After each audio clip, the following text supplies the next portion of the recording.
सबसे पहले समझते हैं कि मूविंग एवरेज इंडिकेटर क्यों इस्तेमाल करते हैं। क्योंकि मूविंग एवरेज आपको किसी भी स्टॉक या इंडाइसेस का डायरेक्शन बताता है, यानी कि ट्रेंड बताता है, अप ट्रेंड या डाउन ट्रेंड या साइडवेज। इसके अलावा मूविंग एवरेज इंडिकेटर आपके चार्ट पर सपोर्ट और रेजिस्टेंस के रूप में भी काम करता है। आपके चार्ट पर मूविंग एवरेज अप्लाई करने के लिए आपके चार्टिंग प्लेटफॉर्म पर इंडिकेटर सेक्शन में जाना है और सर्च करना है एक्सपोनेंशियल मूविंग एवरेज या तो सिंपल मूविंग एवरेज और उसे आपके चार्ट पर ऐड करना है। इसका टाइम पीरियड आपकी रिक्वायरमेंट के हिसाब से चेंज करना है। आमतौर पर टाइम पीरियड कुछ इस तरह इस्तेमाल किया जाता है: 10 to 20 for short term period, 50 for mid-term period, 200 for long-term trend। अगर प्राइस मूविंग एवरेज लाइन के ऊपर होती है तो हम उसे अप ट्रेंड कंसीडर करते हैं। अगर प्राइस मूविंग एवरेज लाइन के नीचे होती है तो हम उसे डाउन ट्रेंड कंसीडर करते हैं। अगर प्राइस मूविंग एवरेज लाइन को ब्रेक करती है तो हम उसे आमतौर पर ट्रेंड रिवर्सल कंसीडर करते हैं। अगर मूविंग एवरेज लाइन प्राइस के बीचों बीच चलती है तो ये स्टॉक साइडवेज होने और स्टॉक कंसोलिडेट होने के संकेत होते हैं। प्राइस बुलिश अप ट्रेंड में है और जैसे ही प्राइस मूविंग एवरेज को टच करती है तो कैंडल के फॉर्मेशन और प्राइस एक्शन को देखकर समझ सकते हैं कि मूविंग एवरेज सपोर्ट का काम कर रहा है और ये अप ट्रेंड कंटिन्यू रहने के संकेत है। लेकिन आपको ये सब समझने के लिए कैंडलस्टिक और प्राइस एक्शन का नॉलेज होना जरूरी है। इसके अपोजिट डायरेक्शन को देखें तो प्राइस बियरिश ट्रेंड में है और जैसे ही प्राइस मूविंग एवरेज को टच करती है तो कैंडल के फॉर्मेशन और प्राइस एक्शन को देखकर समझ सकते हैं कि मूविंग एवरेज रेजिस्टेंस का काम कर रहा है और डाउन ट्रेंड कंटिन्यू रहने के संकेत है। लेकिन आपको ये सब समझने के लिए कैंडलस्टिक और प्राइस एक्शन का नॉलेज होना जरूरी है।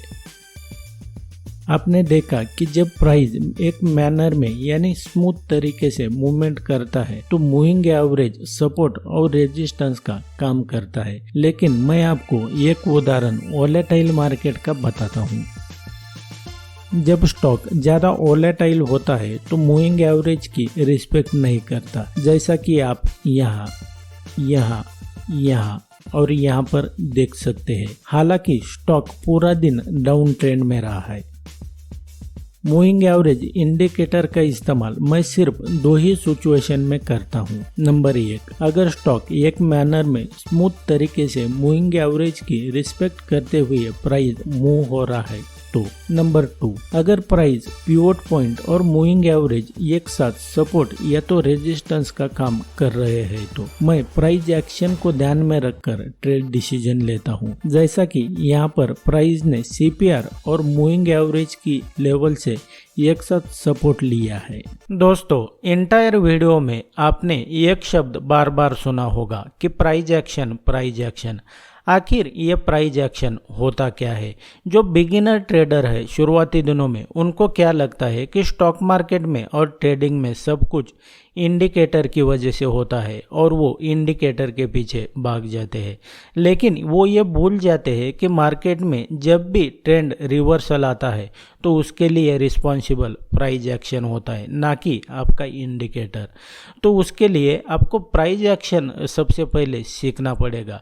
तो ये प्राइस एक्शन सीखने के लिए आपको चार्ट रीडिंग भी आना चाहिए। चार्ट रीडिंग एक आर्ट है। आपको आपके चार्ट पर देखना होता है कि बायर कहाँ पर है, सेलर कहाँ पर है, सप्लाई कहाँ पर है, डिमांड कहाँ पर है। तो ये प्राइस एक्शन कैसे वर्क करता है। आपके जितने भी सारे इंडिकेटर है उसके आप अगर डीप में जाएंगे तो आपको पता चलेगा कि ये जो सभी इंडिकेटर है पिवोट पॉइंट और सीपीआर को छोड़ के, कि ये सारे जो इंडिकेटर है तो वो प्राइस को फॉलो करते हैं, प्राइस इंडिकेटर को नहीं फॉलो करता। इसलिए आपको प्राइस एक्शन को सीखना पड़ेगा। आपको ध्यान में रखना है कि आपको अगर स्टॉक मार्केट और ट्रेडिंग में सक्सेसफुल होना है तो कभी ना कभी आपको प्राइस एक्शन सीखना ही पड़ेगा।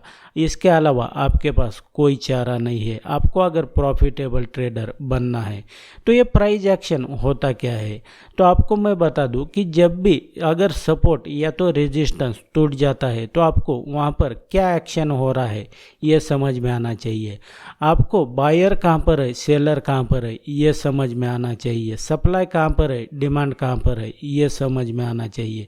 और स्टॉक मार्केट सिर्फ या ट्रेडिंग इतना ही नहीं है, इसके अलावा आपको risk management, lot sizing, trading psychology, इन सब के बारे में सीखना पड़ेगा।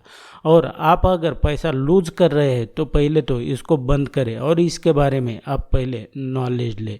उसके लिए आप अगर डीप में सीखना चाहते हैं price action, pivot point, CPR, lot sizing, trading psychology, risk management, और इसके अलावा मैं मेरे कोर्स में आपको मेरे हाई प्रोबेबिलिटी 12 पैटर्न और स्ट्रैटेजी देता हूं, जिसके बेस पे आप ट्रेडिंग कर सकते हैं।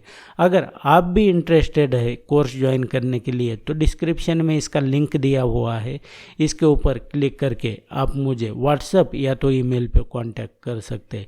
So thanks for watching, see you in the next episode.